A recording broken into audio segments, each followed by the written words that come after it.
Welcome. Stay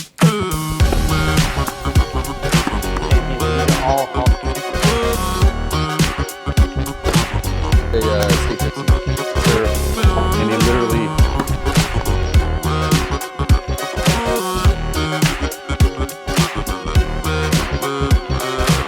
Welcome to the Tipsy Tennis Podcast. I am in Newport, Rhode Island at the International Tennis Hall of Fame with the Director of Tennis, Bill Mountford. They had a pre-qualifier 250 event in which the winner of that tournament gets a wild card into the qualies of the 250 event that is happening next month. That's right. It's July 14th through the 21st. Welcome to Newport, Adam. It was great to see you in that tournament. Yeah, so I got in. I played yesterday. Guy from Rice University. Killer player. He's Patrick Guzmana can really play. Yeah. And you were bombing serves, but he seemed to handle them pretty well at the returns. Yeah. How'd you like the grass out here? A lot slower than I thought it was going to be. There's this one set of courts in New York that's infamous for being like an ice skating ring. It's Lincoln Terrace, and I was practicing on that. And those courts hard courts were much quicker than faster. this. Yeah, these courts were. There was a multi-million-dollar refurbishment project that occurred a little bit before the pandemic. The pandemic actually helped to allow the courts to settle.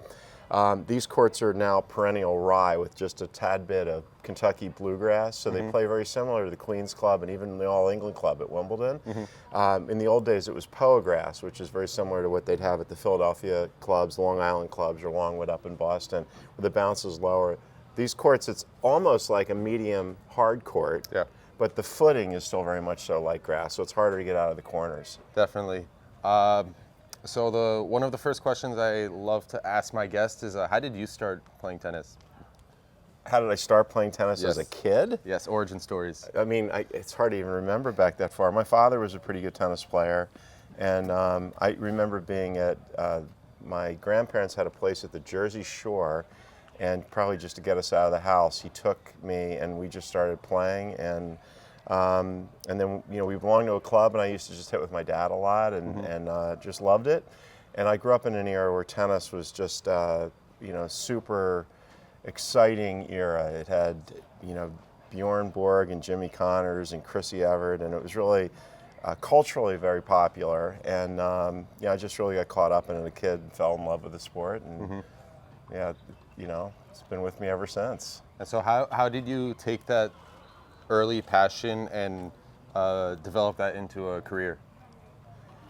I was a junior tennis player, and I went to Boston University and played there, and then I played for 2 years after school, and I actually thought that I was going to take a job, a more conventional job, perhaps on Wall Street.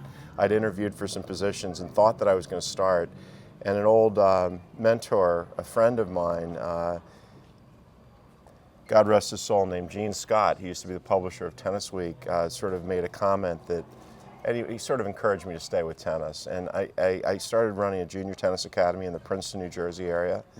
We had about 225 kids, 3 of whom went on to play in the main draw of the US Open. Wow. The greater accomplishment of that is almost all those 225 kids went on to play college, I beg your pardon, high school tennis.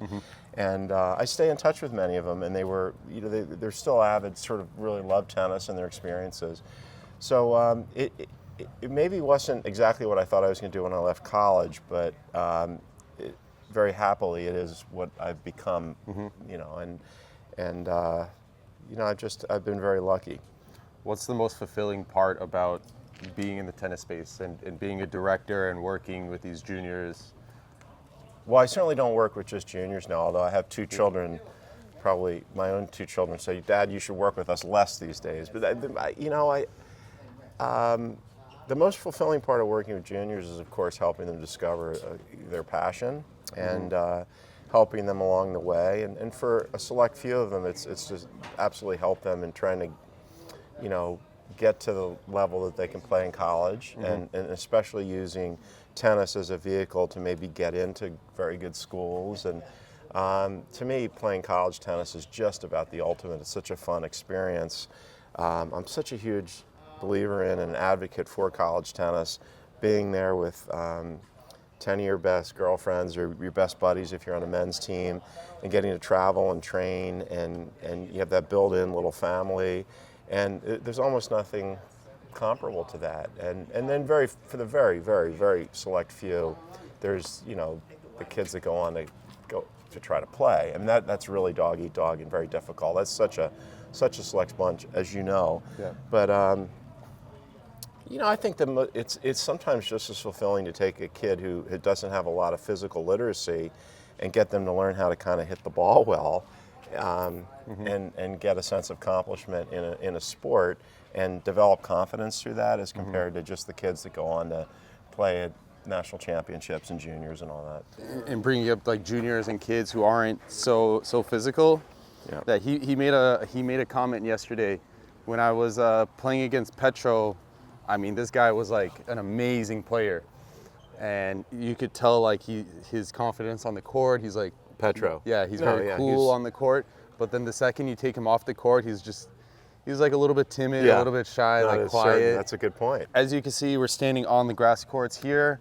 We got some beautiful courts. Quick little thing, tennis is actually called lawn tennis. That's the full name, because you play on a lawn. We're standing on courts that are being rested, by the way, at the moment. With grass courts, you rotate them so they don't get overused. And these 4 courts that we're going to be walking through are being rested. They got a lot of play yesterday, including the tournament that you were in, Adam. Yeah. And we have the club courts in the back. These are the front lawn courts, the horseshoe court, and we have the stadium courts. We're going to be using both of the stadium courts. During the ATP tournament, we just used the court on the middle. And that's the famous, most of the travel magazines, there are travel magazines every year that rate it as one of the 10 most beautiful courts in the world. I always refer to it as the ancestral home to what is now Arthur Ashe Stadium. The first ever U.S. national championships were played here in 1881. The Newport Casino was founded in 1880, and the first championships were played here in 1881. They're won by a Harvard student, Richard Dick Sears. He won it the first 7 years. So that is eye-opening to people. It stayed here until 1914. I'm pretty sure of that. And then it moved to Forest Hills until 1977 for the men, and then Flushing Meadows from 1978 until current. So you're saying the first U.S. championship was held here? Yes. But that was when it was in the closed era. The first open era one was in Forest Hills? Yes, the first U.S. Open was in 1968, which was when tennis went open. Back in 1881, there really was no such thing as professional. Certainly not in tennis. There were baseball players and boxers that were getting paid, but professional sports was such a foreign concept 150 years ago or so. But yeah, we have had world-class international tennis here, the best tennis played in the world since 1881. And we still to this day, we host an ATP 250 the week after Wimbledon. That's been occurring here since 1976 as an ATP event. But prior to that, there were always tournaments. It was always part of the Eastern Seaboard circuit leading into the U.S. Open, or prior to the Open or the U.S. Nationals. The U.S. Open and series. the Newport Bolshevik, Jimmy Van Allen, who created this Hall of Fame back in 1954, he used to do a lot of special events with the best players in the world, where he would do crazy scoring systems. We would think that they're crazy, more like ping pong, vast scoring. Van Allen simplified scoring systems. He was the inventor of the tiebreaker, for example. He had matches or tournaments where players were forced to serve from behind the baseline, which made it harder to serve and volley, because back then the grass was not as fabulous as it is now. There's so many bad bounces. So he created a 2-bounce rule for some tournaments, which meant that when you would serve, the returner could hit a ball that had to bounce before either player was allowed to come to net. It's really some crazy, innovative ideas. Yeah, well, it was a way of trying to make it, even back then, 60, 70 years ago, literally, 75 years ago, trying to make it more enjoyable for the spectators and the fans. He was really a visionary. Promoters and those who love the sport are still trying to figure out how to make the sport even more presentable. So, talking about making the sport presentable, so you're the director of tennis over here. What does that mean? Are you more than just a club director? Am I ever? No, I'm just kidding. I'm in charge of all the tennis operations that occur here. We are open to the public. We also have a membership scheme. We're the only public place. I think there was one in Iowa for don't know if it still exists, but we're the only place where anybody can come and play tennis on the grass. But we also have a membership scheme, so there's members who get to play an unlimited amount on the grass. And during the year, we also have, you see in the background, there's 3 hard courts. There's 3 indoor courts. Those 3 hard courts you see in the background, we bubble them. So we have 6 indoor courts. I can't wait till we can somehow figure out how to get 12 indoor courts in Newport. That'll make a big difference because it's such a, it is a really tennis-starved population around here. They love the sport. We're very fortunate about that. But yeah, as far as tennis director jobs, I think I'm really lucky. I've had some good ones, and I have just an absolutely amazing staff, all really talented, committed, career-minded tennis professionals who've been doing this as a career, and they do an amazing job of introducing the sport, helping players get better, organizing competition frequently, and making the experience really a pleasant one all the time. Obviously, the grass courts here are a centerpiece to the club and to tennis, honestly, in general. Would you say you spend more time worrying about the grass courts and the organization of that, or the other courts? I try to spend an equal amount of time focusing on all of it, not just this. We have our ground superintendent and his assistant are amazing. They actually came over from Foxborough, where they worked at Gillette Stadium for the Patriots for, I think it was 15 years. They're literally on their hands and knees making sure these courts are perfect every single day. So my worry about the grass court relates more to making sure that people are getting to play, that everyone has access to the courts, that there's really good programming on the court. That's really more my concern than anything else. And in that regard, it's probably very similar to the indoor season or the hard court season, where, as you can see, early on a Sunday morning, the place is just teeming with players. You can't play on grass we don't have anyone play on grass until 10 a.m. because it gets a little bit damp. It's getting drier. Yeah. While we're talking here, it's getting drier. But the courts are only available outdoors from 10 a.m. to 7 p.m. And then generally the dew comes over at 7 p.m. and starts making it a little damp. But obviously people can play from 6:30 in the morning or 6 in the morning on the hard courts, and indoors they can play until 11 at night or 10 at night. So yeah. What's the most challenging part about being the director of tennis here? I'm lucky. I wouldn't say that my challenge. First world problems. I mean, it's nothing. I'm very lucky. I don't have any sort of like, God, if this went away, it would be a happy job. I mean, I'm very fortunate. I realize I am. We are a not-for-profit. Maybe sometimes people don't understand that, and we have to have very much so a philanthropy culture around here. So sometimes you come here and you look at Newport, where you have the old summer cottages, which are truly mansions. It's where the wealthiest people in North America would summer from 1880 to 1920. It's probably similar to the way you might, as a New Yorker, think of the Hamptons, and I think of the Hamptons. But people think of Newport as being this crazy, beautiful, unbelievably glamorous, and they see this. But we're also a place that's welcoming to anyone who wants to play here, and because it's just such a beautiful, fabulous place. A lot of times people think this is privately funded or owned. This is a not-for-profit here. And what we do with the tennis programming, what we do with all of our the tennis operations of the business helps to support the mission of the International Tennis Hall of Fame. Preserve, celebrate, honor the history of our sport. That's awesome.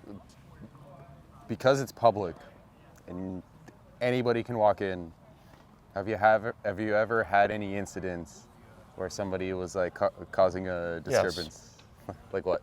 I mean, it's normal stuff. There are some people who don't behave well, and then you have to manage that and make sure that they don't disrupt the pleasure of other people. A bit of a cop-out. Might be a bit of a cop-out, but I mean, I'd rather not talk about, some people that have maybe mental health issues. Let's put it that way. Okay. That's people who can't control their behaviors. I mean, that would be an example, and you just want to have empathy, but you also don't want it to be disruptive to the people who are really enjoying themselves. I mean, this is tennis. We're not talking about, we're not at a concert where people are out here, doing crazy things and getting drunk or whatever. People are here to have fun and to really enjoy themselves. And if a very infinitesimal portion of that group can sometimes become, unruly or unpleasant. Thankfully, I've had to deal with very little of that, I have to say. I've been here for 3 years and 2 days. Oh. 3 years and 2 days. My Happy 3-year anniversary was Friday. So I've had very few problems like that. I mean, our group here is generally just terrific. When you're hosting the tournament here, are you the director of the tournament or the ATP brings it? No, Brewer Rowe is my colleague, and he does an absolutely amazing job. I'm partial to it. I'd always come to the Newport tournament as a fan. I'd served on some committees for the International Tennis Hall of Fame or A committee, and it was just, this place has always meant the world to me, even before I came here. And it is one of the most charming tournaments. It's a 250 the week after Wimbledon on grass, the only grass court in North America. So it does have it's not easy to get some of the top-ranking players to play in it, but nonetheless, the intimacy, you're able to get very close to that stadium. There's less than 3,500 people on campus during the tournament. Matches are played on 2 of the courts here on the front lawn. They're played on the center of the stadium. Where do they host the finals? The finals is right in the middle of the stadium. Yeah, Okay. The way it's set up. There's 3 courts, but we make it just the middle court during the tournament. From Monday through Sunday, and it doesn't get so much wear that you have to rest the courts during the tournament. But it's an amazing tournament. I mean, you get, and often it's young players, but we have had Kevin Anderson win the tournament recently. He beat Jensen Brooksby. We had Max Cressy, who had a breakout tournament. He beat Sasha Bublik in the finals, who's top 20 in the world now. Adrian Manarino beat young Alex Mickelson last year. Mickelson had beaten Johnny Isner, and he'd beaten Mackie McDonald on the way. So it's so fabulous to see, especially the young players. And the entry list is still forming, but we have some of the best under 20 players and under 21 players in the world that are already committed to play this year, as well as Adrian Manarino. We're going to have, I mentioned Alexander Bublik's coming back, and there'll be a host of young Americans to come, and it's just sort of a amazing experience. It's also an amazing experience for the players, because the players stay at a hotel which is about 400, maybe 600 yards away. So instead of having to deal with transport, which of course we provide, the players just walk over. They bring their beer and they walk down Bellevue and they come here. So it's a very relaxed environment. More relaxed, for example, than Wimbledon Village. A lot of them, the players will stay in the Village and walk up the hill to the club. But here, I mean, it's so relaxed, and when they're done, because we don't have night matches because it's grass, they can go out and have dinner. Almost every other tournament, of course, has night sessions, so you're not leaving after treatment and press. You're not leaving until quite late at night. Players are generally done by not later than 7 o'clock, so they can shower, get their treatment, have nice dinner in town. So it really is by professional sports standards, it's a very relaxed environment. That's pretty cool, because I remember watching, I'm looking and I'm starting to, like, things are starting to make sense, because I've watched this tournament on TV before, and I know that, like, you never, I mean, I shouldn't say never, because we're looking at one right now, but you'll never have like one grass tennis court built. It's always like they'd have to be over across, because otherwise they would get worn out. And they always shift it a little bit. And so I was like looking down here, I'm like, oh, that, you know, it's when you're watching it on TV, it looks very weird.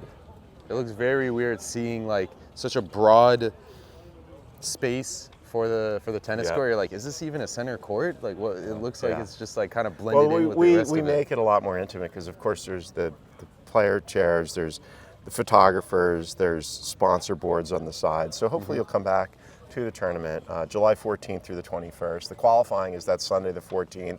Qualifying rounds Monday the 15th. Do you host doubles with it as well? Of course. Yeah.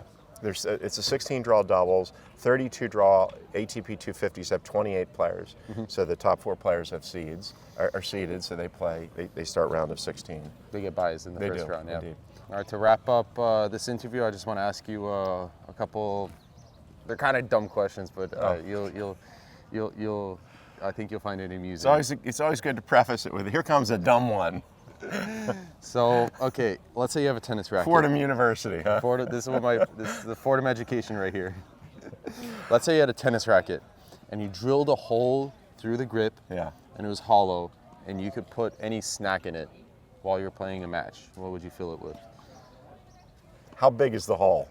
within the tennis grip. Okay, so I mean, I can't just say my favorite food. It would have to be something that fits Something in that there. could fit in the grip, Yeah. Huh. in the handle. So for example, popcorn couldn't really work. No, not Or really. pretzels and cream cheese couldn't really work. No, no. I don't know. Can I put an energy bar in there? Like wedge an energy bar We in could there? probably do that. Then I'll put an energy bar Put an in there, energy yeah. bar. With chocolate. With chocolate. Yeah. Chocolate energy bar. Would you rather play tennis with a soggy tennis ball or like soggy shoes? Yes. Which one? Tennis ball that's soggy, and I would use a heavier racket with looser strings, but I would rather that than the shoes would give you all sorts of blisters. All right. And I think my arm can handle it. And if it started bothering me, I could always reserve the right to stop. You're here to hear first. So that will conclude this amazing interview. Thanks, man. Thanks This for coming to amazing Newport. venue. Yeah. Amazing. Appreciate interview, you coming amazing- and playing in the tournament too. Yeah, great event. Great work that you're doing. Nice. It's keeping tennis alive, keeping it thriving. Keeping it thriving. Keeping it moving. It is alive, that's for sure. Well, that will conclude it. Thanks, man. On the count of three, we're gonna say stay tipsy. 1, 2, 3. Stay tipsy. That's good. That was a great interview, sir. All right, thanks. Thank you. Absolutely. Thanks so much Yeah. for it. Yeah. Let me get the microphone. Oh, yeah, sorry. All right.